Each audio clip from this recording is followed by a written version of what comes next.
The Minnesota Vikings face the Philadelphia Eagles on Thursday Night Football in Week 2 of the 2023 NFL season. Coming off a disappointing 20-17 loss in Week 1 at home against the Tampa Bay Buccaneers, the Vikings are already a little bit behind the eight ball. We'll preview what they need to do to try to get some of that margin error back and ultimately get to the 1-1 record we had all originally picked them for, just getting there in a different direction. But before I do, if you haven't already done so, hit that like button, hit that subscribe button, and help me grow this Vikings community. In their Week 1 matchup against Tampa Bay, the Vikings appeared to not be as prepared as they should be. 2 false starts penalties, lining up offsides on a field goal, and just a slew of fluky things ultimately led to their defeat. Needless to say, the Vikings are going to need to clean up their act if they have any shot of pulling the upset against the Philadelphia Eagles.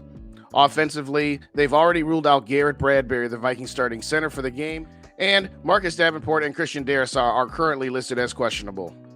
We know the Vikings' biggest weakness on offense is their offensive line, particularly on the interior, and going up against one of the best defensive lines in the entire NFL does not bode well for them. Kevin O'Connell, you didn't have this team prepared. You cannot continuously call tight end screens and long developing plays. This offensive line is not going to be able to hold up, and Kirk Cousins will end up on his backside more times than we want to count if you continue to call the game that you called last week. Only giving Alexander Mattison 11 carries is not going to get it done on the road. You have got to continue to try to run the ball and keep them off balance. The Eagles have already ruled out Kenneth Gainwell and cornerback James Bradbury from the game, but they still have all of their horses on their defensive line. You are going to need to run short, quick passes. You're going to need to run running back screens, quick draws. Nothing behind the line of scrimmage should go to any of the tight ends, not only in this game, but for the rest of the season. Ultimately, the Vikings are going to need to score at least 24 points to reasonably have any expectation of winning this game. And what they need to do more than anything else is to avoid 3-and-outs. Last week they had 11 possessions and 6 of them ended up being 3-and-outs. I get it. They only had 3 possessions total in the second half, and 2 of them were the aforementioned 3-and-outs. You cannot afford to be going 3-and-out and being that inefficient offensively against the Philadelphia Eagles. You need to have time-consuming drives. Yes, take the shot at the big play every once in a while and do some rollouts with Kirk Cousins, but don't do naked bootleg rollouts. Call some more moving pockets where Kirk still has his line of sight, where he's not pretending to hand off the ball to a running back and not being able to see the oncoming rushers. You're going to need to change your style a little bit if you have any shot of pulling off the upset.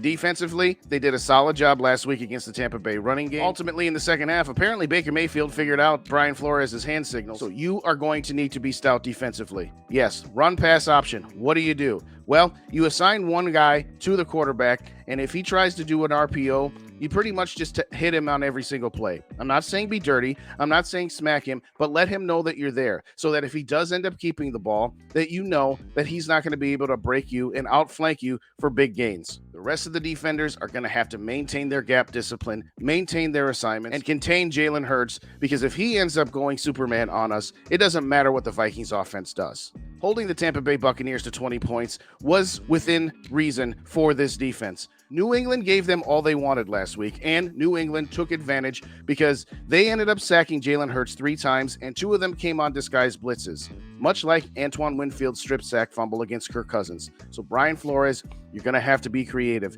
You're going to have to make sure that these guys maintain their gap integrity, and you're going to have to come up with some creative blindside blitzes every once in a while, because just sitting back, aka the Ed Donashell defense, is not going to get it done against the Philadelphia Eagles.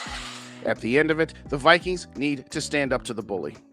The Eagles have bullied us around for the last few times we've played them because they've been out physicaling us, they've manhandled us in the trenches, both on the offensive side and defensive side of the football. Stop allowing the bully to take your lunch money. Stand up to them, fight back, get out to an early 10 to 14 point lead, and make Philadelphia change their strategy. Take it to them for once. It would make absolutely no sense at this point for the Vikings to end up 1-1 like we all predicted, but it would be the Vikings thing to lose at home to Tampa Bay and then somehow find a way to go on the road and beat the Philadelphia Eagles.